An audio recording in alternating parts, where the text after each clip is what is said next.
Yaya coffee nga. Sir, black coffee po? Hindi. Violet. Ube flavor. Kaya mo? Hindi ko po kaya, sir. Pero kayang-kaya ko po kayong ubihan sa mata. Gusto nyo try natin? Talaga? Gusto mo sisantihin kita? Ito naman si sir eh. Ito na po kukuha na. Coffee dito! Sir, kape nyo po.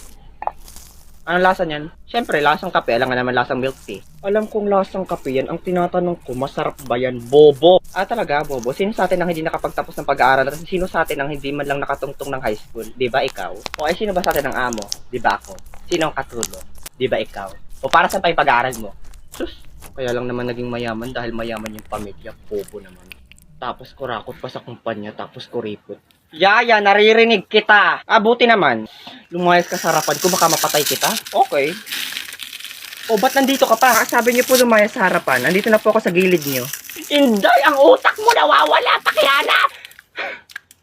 Sir, umiiyak ka po? Hindi. Nag-skincare lang ako. Toner lang to. Puyeta ka, lumayas ka nga!